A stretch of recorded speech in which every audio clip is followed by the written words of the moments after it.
अरविंद केजरीवाल जी के पास कोई मंत्रालय नहीं, तो अगर कुछ जांच में आता भी है तो अरविंद केजरीवाल कैसे फंसेंगे? अब आप पार्टी के किस नेता का नंबर है संजय सिंह के बाद? पैसा जो इकट्ठा किया वो पंजाब के चुनावों में लगाया। अच्छा, वो पैसा गुजरात के चुनावों में लगाया। ये वही मुख्यमंत्री हैं जो कहते थे ना मैं किसी का समर्थन दूंगा ना मैं किसी का समर्थन दूंगा, और इन्होंने बाद में दिल्ली के अंदर अपनी पहली सरकार बनाने के लिए कांग्रेस का समर्थन दिया। नमस्कार, न्यूज़ लोक में आपका स्वागत है। हमारे साथ बीजेपी के वरिष्ठ नेता विजय जॉली जी हैं और हम इनसे जानेंगे अभी दिल्ली में जिस तरह से शराब घोटाले को लेकर बहुत उथल-पुथल है और कई तरह की चीज़ें दिल्ली में चल रही है, तो हम इनसे जानेंगे कि अभी क्या ये शराब घोटाले का जो मामला है इसके पीछे कितनी सच्चाई और क्या है। सर देखिए, अगर शक होता है जी, संदेह होता है, बातें राज्य में चलती हैं तो उनके पीछे कुछ ना कुछ दाल में काला जरूर होता है जी। और जिस प्रकार से अनन फनन के अंदर जब पूरे देश और दुनिया में कोरोना चल रहा था और दिल्ली की सरकार उप मुख्यमंत्री मनीष सिसोदिया और मुख्यमंत्री अरविंद केजरीवाल जी के नेतृत्व में कानूनों में हेरफेर कर जी, पुरानी शराब नीति को निरस्त करते हुए नई शराब नीति को लाने का जिस प्रकार से यत्न आम आदमी पार्टी ने दिल्ली में किया, उससे संदेह उत्पन्न हो जाने स्वाभाविक थे जी। और जिस प्रकार से सरकार का ध्यान कोरोना जैसी महामारी के अंदर दिल्ली के नागरिकों को उनकी जान और माल की सुरक्षा करने की जिम्मेदारी निहित होती थी, उस समय नई शराब नीति को लाना, और वो भी ऐसी शराब नीति जो बड़े बड़े शराब के माफिया और भारत के और विशेष तौर से दक्षिण भारत के शराब माफियों को दिल्ली के अंदर जो पहले 750 शराब के ठेके थे उनको निजी क्षेत्र के हाथ में सौंपकर 950 ठेके गली गली और कूचे कूचे खोलने की जो योजना आम आदमी पार्टी ने शुरू करी, वो लोगों के विरोध और भारतीय जनता पार्टी के अथक विरोध के चलते अंतोगत्वा सरकार को खुद निरस्त करनी पड़ी। लेकिन सर, अभी जो केजरीवाल आरोप लगा रहे हैं या आतिशी सिंह आरोप लगा रही हैं, उनका कहना ये है कि अगर हम गलत होते तो ईडी हमारे घर से कुछ ना कुछ ढूंढ पाती, कुछ मिलता। पूरा जो ये आरोप है ये बिल्कुल इसके पीछे कोई सच्चाई नहीं है। बीजेपी जो है बस एक बदले की राजनीति कर रही है। देखिए, जो चोरी करता है जी, वो चोरी का माल घर में नहीं रखता जी। ये तो बेफजूल की बातें हैं। नहीं, उनका कहना है कि अगर हमारे पास पैसे हैं तो पैसा कहाँ है, आप पैसे ढूंढिए, हमारे पास तो कुछ निकला नहीं है। वो पैसा जो इकट्ठा किया वो पंजाब के चुनावों में लगाया। अच्छा, वो पैसा गुजरात के चुनावों में लगाया। जी। अगर आतिशी और दिल्ली के मुख्यमंत्री अरविंद केजरीवाल जी कोर्ट की ऑब्जर्वेशंस को ध्यान में रखें तो कोर्ट ने स्वयं इस बात का संज्ञान लिया है, ये पैसा चुनावों के लिए आम आदमी पार्टी ने देश की शराब माफिया से इकट्ठा किया जी, और चुनावों में लगाया। वो घर में पैसे अपने नहीं कहीं रखेंगे नहीं, पैसे का इस्तेमाल ये तो हो गया। हमें भी पता है, ये आतिशी को भी पता होगा और ये ईडी को भी मालूम होगा। लेकिन सर, इसमें जो संजय सिंह का जो सबसे करीबी है उसका नाम आ रहा है कि शराब कारोबारी में उसका भी नाम था, उसको लाइसेंस मिला था या उसके साथ काम कर रहा था, वो संजय सिंह का बहुत खासम खास है।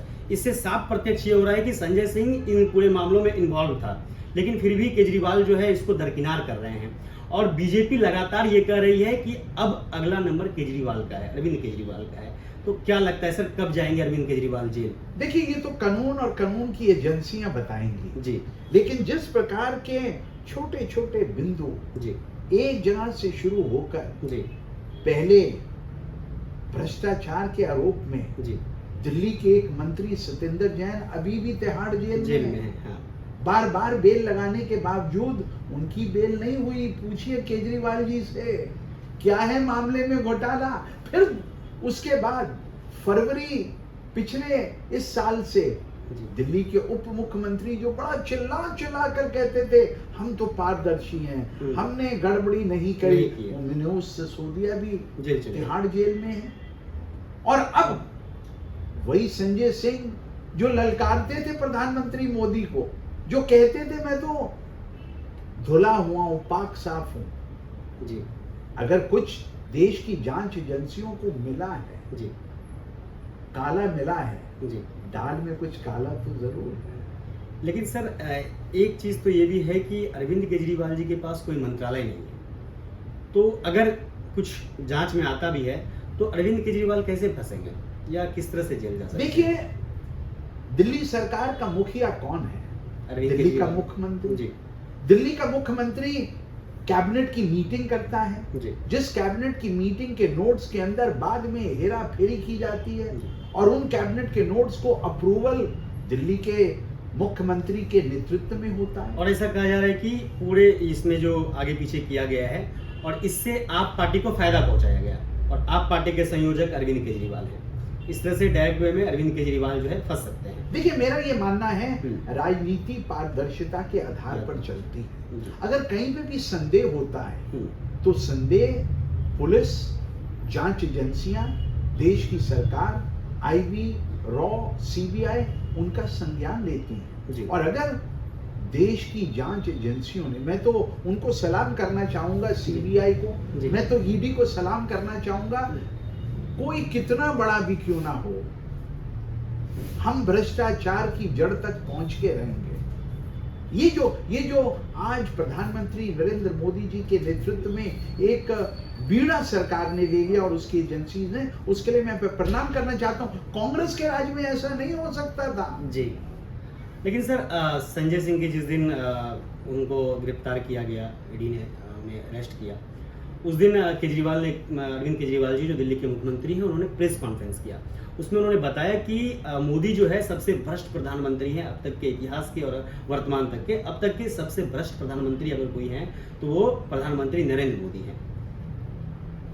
ये केजरीवाल जी कहते हैं, देश जी। की जनता ये नहीं कहती है। जी जो देश की जनता कहेगी वही सच माना जाएगा। और अगर वो भ्रष्टाचार के आरोप भारतीय जनता पार्टी या देश के प्रधानमंत्री नरेंद्र मोदी जी पर लाते हैं तो उनको किसने रोका है? साक्ष्यों को, सबूतों को लेकर आए और देश की न्यायपालिका का जाकर दरवाजा खटखटाएं, जी। क्योंकि न्यायपालिका में तो सबका विश्वास है। जी इसलिए ये वही मुख्यमंत्री हैं जो कहते थे, जी ना मैं किसी का समर्थन लूंगा, ना मैं किसी का समर्थन दूंगा। जी। और इन्होंने बाद में दिल्ली के अंदर अपनी पहली सरकार बनाने के लिए कांग्रेस का समर्थन लिया था। जी। ये विजय जौहरी नहीं कह रहा है। बिल्कुल। इन्होंने कहा था कि मैं कोई सिक्योरिटी की गाड़ी नहीं लूंगा। आज देखिए, गाड़ियों के काफिलों में अरविंद केजरीवाल जी चलते हैं। उन्होंने कहा था कि मैं कोई बड़े पद पर आसीन नहीं रहूंगा। दिल्ली के मुख्यमंत्री बनकर जिस प्रकार का फेरा फडेली और जिस प्रकार से सरकारी साधनों का उपयोग वो कर रहे हैं, मैं दुरुपयोग नहीं कह रहा, उपयोग कर रहे हैं, तो अपनी कथनी और करनी में तो उन्होंने अपना अंतर दिखाया। और सर उन्होंने लालू यादव पे भी पहले भी आरोप लगाया था कई बार, लेकिन अब उनके पक्ष में तेजस्वी यादव भी हैं। हालांकि वो इंडिया के गठबंधन में भी शामिल हैं। अभी तेजस्वी यादव और अखिलेश यादव ने भी इसका विरोध किया है कि ईडी और सीबीआई मोदी के लिए काम कर रही है और वो अरविंद केजरीवाल के पक्ष में खड़े हैं। तेजस्वी यादव हो, अखिलेश यादव हो, चाहे शरद पवार हो, ये सभी लोग अरविंद केजरीवाल के साथ खड़े दिख रहे हैं। देखिए, यही अरविंद केजरीवाल जी थे जिन्होंने कहा था कि मैं देश के उन भ्रष्ट 20 नेताओं के नाम गिना रहा हूं और सबसे पहले उन्होंने नाम लालू यादव का गिनाया था। जी। फिर उन्होंने शरद पवार का नाम लिया था। जी। आज कांग्रेस पार्टी के तो वो विरोध में थे ही थे। जी आज उन्हीं के साथ हाथ मिलाकर सत्ता में आने की चाह ने उनको कितना अंधा कर दिया है, ये देश की जनता सब जानते हैं। सर अंतिम सवाल है इस पूरे मामले को लेकर कि अब आप पार्टी के किस नेता का नंबर है संजय सिंह के बाद?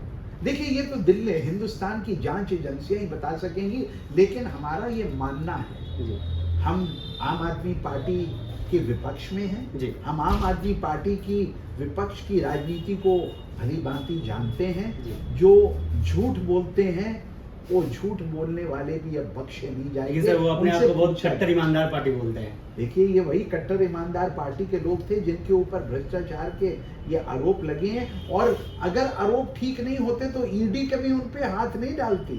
अगर सीबीआई के पास उनके खिलाफ आरोप नहीं होते तो सीबीआई उनके ऊपर हाथ नहीं डालती। और अगर वो इतने ही साफ सुथरे थे तो हाई कोर्ट ने उनको बेल क्यों नहीं दी? क्यों नहीं दिया? बहुत बहुत शुक्रिया विजय जोली साहब का, जिन्होंने न्यूज़ ब्लॉग को समय दिया। आप हमारे चैनल को लाइक करें, सब्सक्राइब करें।